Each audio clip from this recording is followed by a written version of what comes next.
Broadcasting Company presents Quiet Please, which is written and directed by Willis Cooper and which features Ernest Chappell. Your Quiet Please story for tonight takes its name from the title of the series, Quiet Please.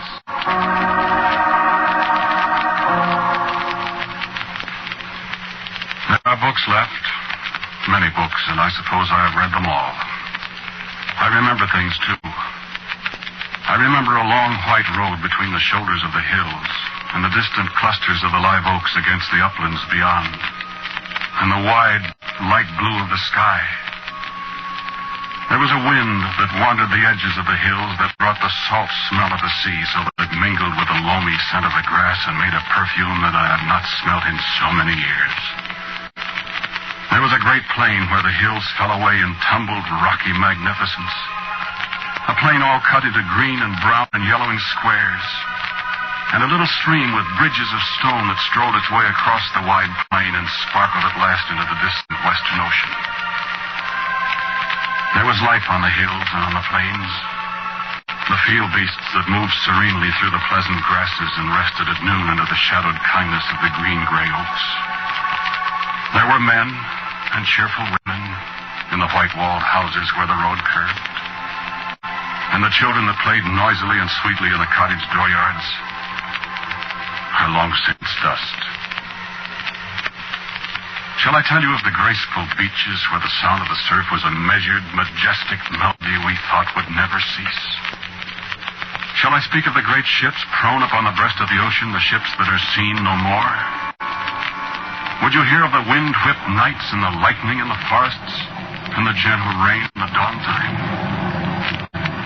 Would you remember and not forget? I remember. I alone remember. This was a temple. And this a place dedicated to the arts. And there where the waves fed upon the beach, the shattered walls of stone we made remain to mock us. And there where the white road was is the desolation. The winds die down, and the sun wanes, and the moon is sickly.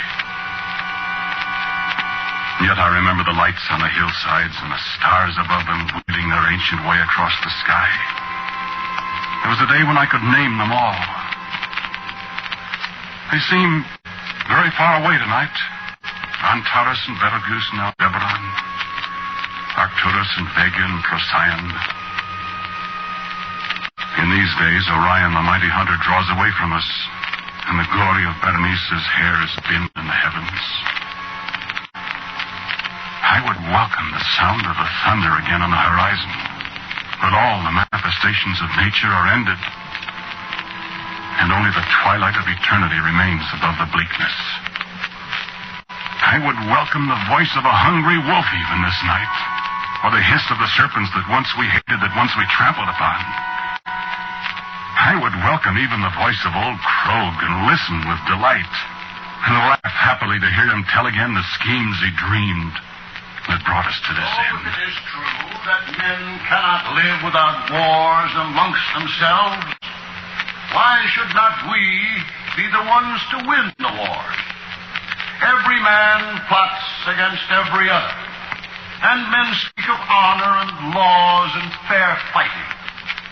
But if a war is to be won, then do away with fairness and honor, and let us win and be the masters, and they the slaves.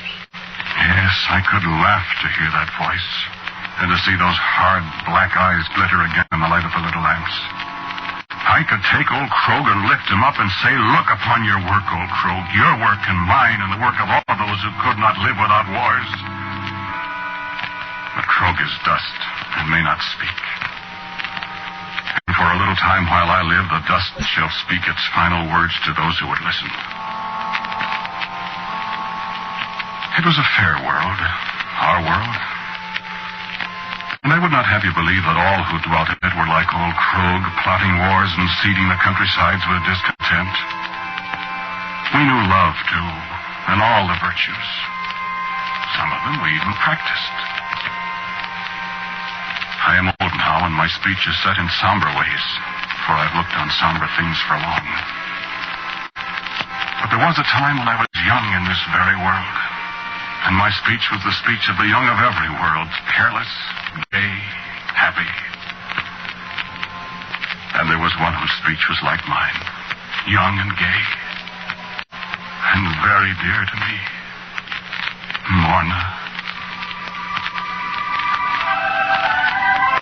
There was a night on the shores of a lake when there was music and laughter and light somewhere in the distance, and we sat alone together. And I remember I would speak, but Morna laid a hand on my lips and laughed and spoke. Quiet. And for a long time there was only the music, and we watched the stars.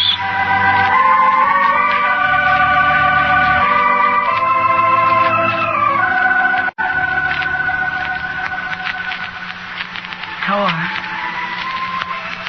you love me, Silly question. do you?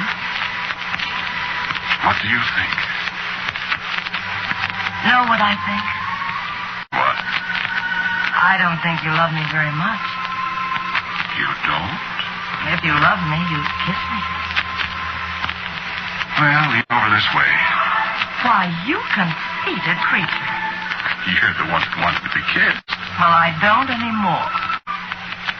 All right. Just for that, you're going to get kissed. Come here. Oh, look out. You're mussing my hair. Quiet, please.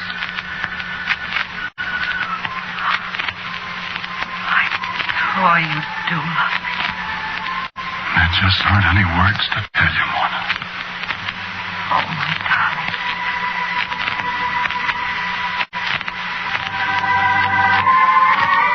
When the music began again, and we sat silently, and the stars moved above us. The stars are so beautiful tonight. They're not all stars. What? What are they then? Some of them are planets. Oh, Marty. Sure. Tor, do you suppose there are people on some of the other planets? Probably. Earth. That's the nearest one, isn't it? I think so. Do you suppose there are people there?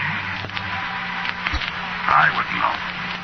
People that look like us and have music and nights like this. Nobody on Earth could have a night like this. You sweet. No, I mean it, Tor. Do you suppose they have houses and automobiles and wonderful stores like ours and they have babies like we do and everything? And they're probably 80 feet tall and have 6 arms and 16 eyes. Oh, no, now, And Tor. someday they'll come roaring out of space at us in terrific big spaceships and disintegrator guns and death rays. And we'll say boo at them. And they'll all turn around and go right back where they came from. Maybe they will. And maybe they won't. What would we do if they invaded us from Earth, Tor? Fight? I hope we're not alive when it happens. Yeah, so do I. Or maybe they'd be nice. Don't kid yourself about that. I wonder what they call our world. Why, probably the same thing we do. Mars? Well, sure, why not? After all, it is Mars, isn't it?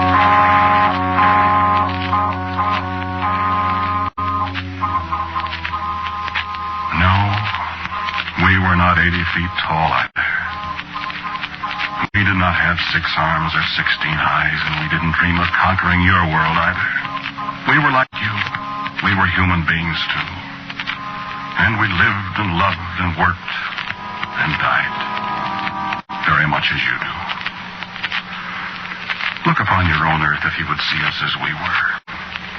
Stand at your window tonight and look out upon the lights of your fellow beings' homes. Look upon the faces of your sleeping children and see the reflection of ours. Let your mind's eye wander across your oceans, beyond your mountains. See all the lights of the world and its darknesses and the sun rising again beyond. Let your thoughts dwell upon the people of your earth, and you shall know us as we were. Neither happier nor sadder, neither better nor worse. Old Krogh, the prophet of war, muttering away of disaster, might be one of your own. Morna, with her golden hair and her laughing eyes, might be the girl you passed unseeing in the street this afternoon. And the triumphal arch to a long-dead general brooding above a little park in the city where children race and shout might be the one that stood in a city in another world, 100 yards from where I speak to you. And here, no stone remains upon another. Old Krogh has said that wars are inevitable. Have you found it so? In the years when I was a reporter for a great newspaper, I sat in his study and heard him speak to us, and through us to all our world. Is written from the standpoint of the winners of the wars. And thus wars are essential to the progress of the race. Had our enemies won in the last war, then their cause would have proved the just one. And we, by losing, would have been in the wrong. For future events would then have shaped themselves upon the basis of their winning. And the decision would have been irrevocable. Future history would be changed. Our nation's bid for leadership forgotten.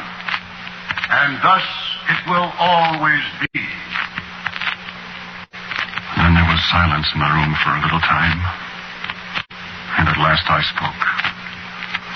Dr. Krogh, I said. Dr. Krogh. Well, son? Dr. Krogh, 50 years ago we fought a war. Were we right? We won. And by winning, we charted the course of history in the 50 years since. Had they won, the last 50 years might have been very different. And which is right? What is right, son? And what is wrong?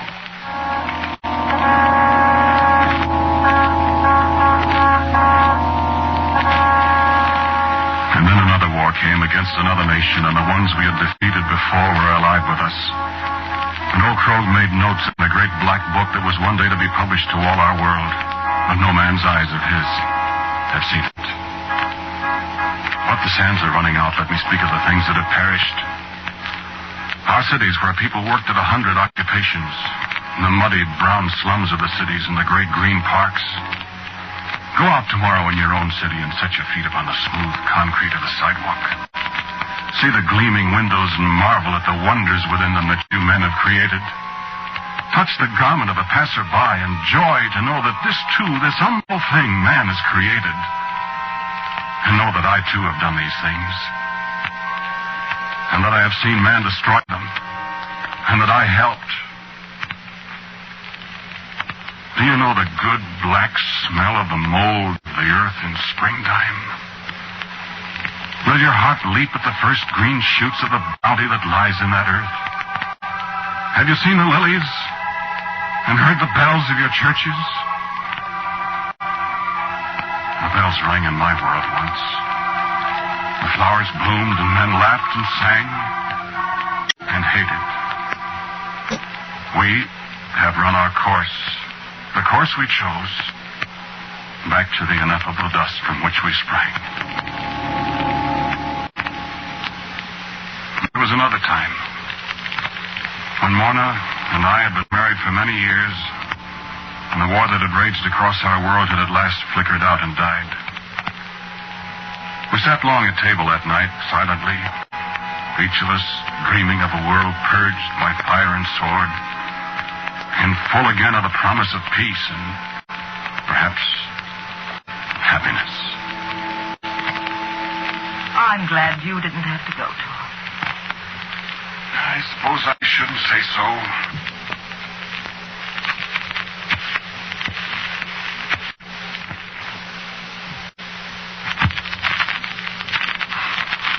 But I am too. You're not a coward, Tor. I don't think I am, Morna. But Now we can get started all over again. we need so many things we haven't been able to get. I can hardly wait to go shopping. I bet. Well, at least we can afford them. Some of them. It's just a shame, isn't it? What? I hate those people. The things they've done to us. All those boys dead and our cities smashed. Well, they lost the war, though. And we killed plenty of them. Yes, we did. We should have killed them all. Quiet, please, dear. All right. You're always saying that, though, to shut me up. Well, it helps, doesn't it? Oh, I suppose. If we could have only said it to them when the war started. Quiet, please. They'd have gone away. We said it all right, only in a different way. Yes. They'll be quiet for a long time, some of them. And some of us. Who's that? I know a good way to find out. Well, you go. I've got my apron on. Well? Hello, Tor. Dale. Why, you... Dale, when did you get back? Just now. Who is it, Tor? It's... Hi, Morna. I'm home. Oh, Dale, are you all right? Sure. Hey, don't break my rib. It's great to see you, boy. Oh, it's what... Oh, excuse me. Well, I wondered when you were going to pay attention. Well, I was so glad to see you. I'm sorry. Well, who... I want you to meet my wife. Dale, how wonderful. Why, you old son of a... Ray, this is my sister Morna, How do you do? and her husband, my brother-in-law, Tor. How do you do? Why, you darling. I'm so glad. Thank you. Thank you. It's so nice to know Dale's people. Well, come in. Come on. Come in. Oh, I'm so glad to see you, Dale. And Ray. Go ahead, Ray. Thank you. We haven't heard from you for so long, Dale. We were beginning to get worried. Oh, I was all right. Didn't get a scratch. Huh? Say, face looks about the same. Where's old chap? Oh, he died last summer, Dale. Oh, I'm sorry about that. He was the greatest dog in the world, Ray. Well, sit down. Sit down. Have you had supper? Yes. Sure. Wouldn't you like some coffee, Ray? Oh, I would love it. I'll make some fresh. No, that will be fine. Oh. I'm finding it hard to get used to coffee again. Well, how was the war, Dale? I got all the war I want. Oh, the coffee, dear. Thank you, sister.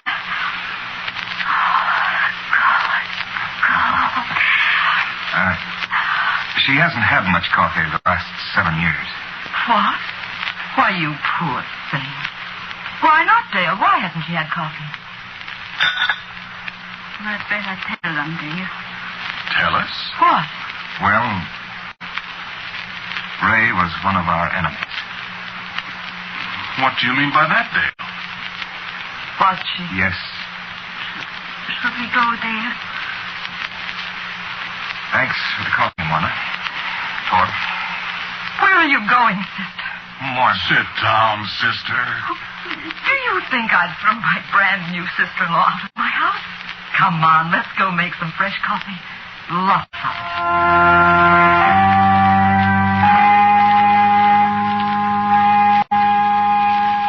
And in the early hours of the morning, I was awakened by Morna's sobbing. I put my arm around her. Oh, that poor child. She actually thought we were going to turn her out. Oh, sure, how can people think such dreadful thoughts of us? And she's so sweet.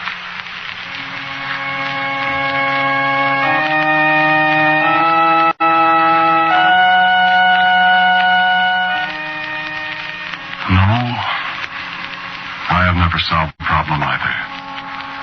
Why people can love individually and hate collectively. And the children of Ray and Dale were very dear to me, no different from the other children who played with them in our yard, who went to school with them, who read history with them. I suppose it's only strangers we hate, for Ray was a daughter of the nation we had fought bitterly with. And yet when our friends became acquainted with her, they too grew to love her. And some of those who wept most bitterly at her funeral were the ones who at first had pointed her out as the enemy woman. Well, Krogh said wars are inevitable. Perhaps they are. There has never been a year in all the 1,000 centuries of our recorded history when there has not been a war in some part of our planet. And always history told us men have been striving for a means to end it. A war to end war, they said. A war to end war. They achieved it. They ended everything.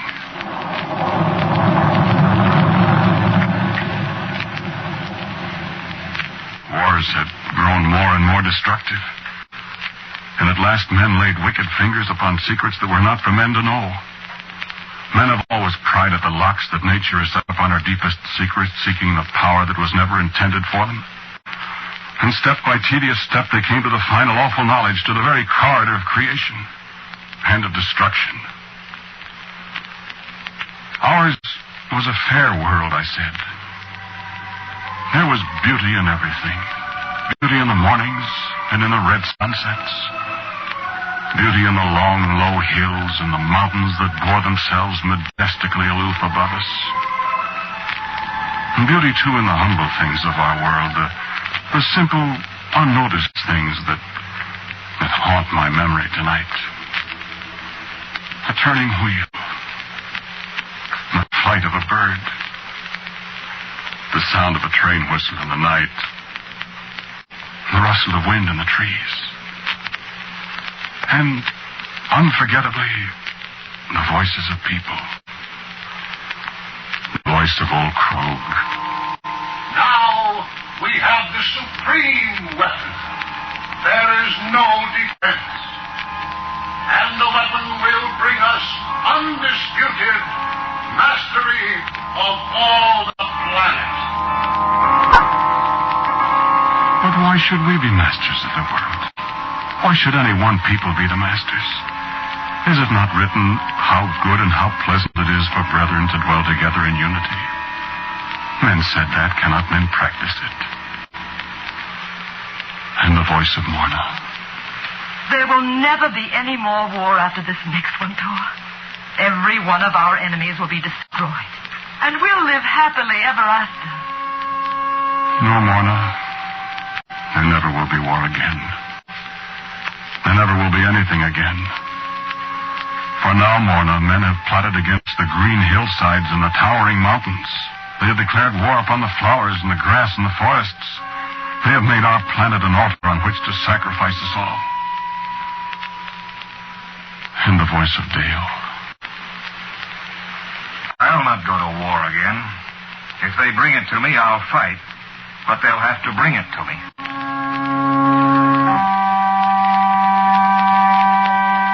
They brought it to you, Dale. They brought it to your very home, to your doorstep, to the gay little blue and white curtains at your windows. And you died before you knew it. And the voice of Ray, the displaced person, the alien in a strange land. Who is my enemy now?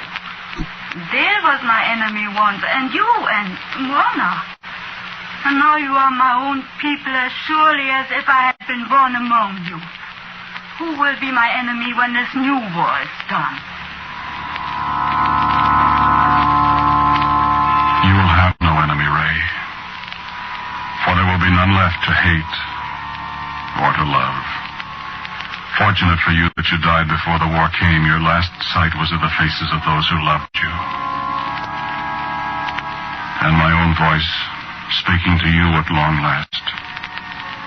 Remembering the thoughts we had of you, of towering 80-foot giants swarming down upon us out of the cold black reaches of space, seeking to prey upon us and conquer us and at last destroy us. Did you have thoughts of us as demons, too? Did you think because we were another world, we must be monsters ravening for your blood? We were not. We were people like you. Older perhaps, but with the same instincts you have, the very same. We gloried in the summertime and the white winters. We loved individually and hated collectively as you do. We lived. We fought. We died. Your astronomers have watched us for so many years, speculating on the possibility of life here. Well, there was life. Great cities, wide, peaceful farms, tall dams holding back the might of great rivers, great deserts flowering in the spring with all the dazzling lavishness that can be packed into a brief span of life. We had rivers and oceans and lakes, forests and deep valleys, great monuments to our dead, giant buildings to house our living. We had music and books and great schools and statesmen. Your astronomers tell you of the canals that cover our planet. I saw those canals created. I saw the solid earth splash and boil beneath me. I saw the mountains melt into rivers of molten fiery stone. I saw the great tawny mushrooms of cloud erupt from the floor of the ocean. And I smelt destruction near at hand.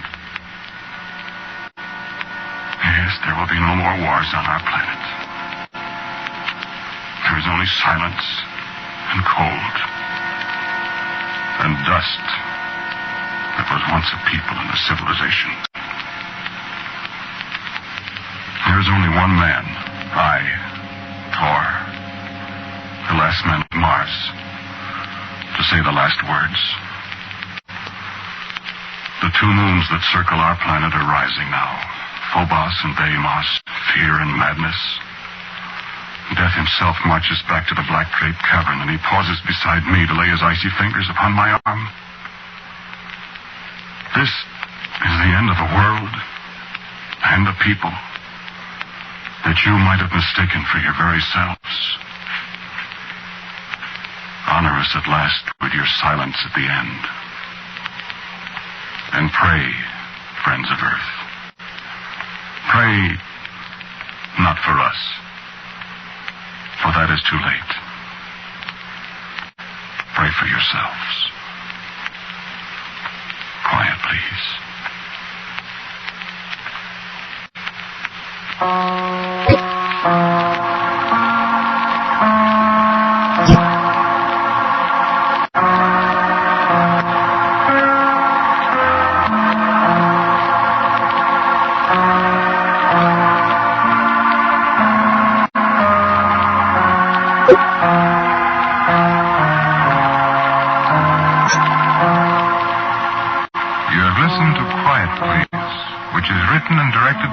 Cooper. The man who spoke to you was Ernest Chappell. And others in the cast were Floyd Buckley as Krogh, Vinton Hayworth as Dale, and Lotta Stavisky as Ray. Morna was played by Claudia Morgan, Mrs. Ernest Chappell. Music for Quiet Please is by Albert Berman. This present series of Quiet Please comes to an end with this broadcast after more than 2 years. We've enjoyed bringing these stories to you. Thanks for your comments. My personal gratitude to my friend and associate Bill Cooper for his writing, counsel, and cooperation. Here he is, Bill Cooper. Thank you for listening to Quiet Please. Thank you, Chappie. Thank you, Bill McClintock. Thank you, Bert Berman. Thank you, Bob Doherty. And thank you, all you people. I hope we'll meet again sometime.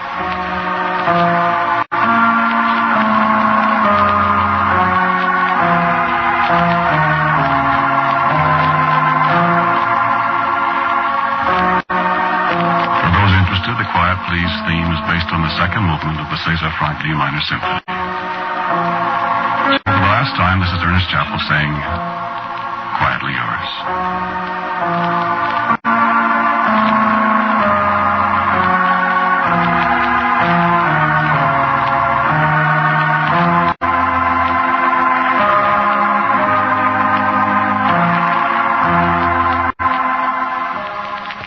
This is ABC, the American Broadcasting Company.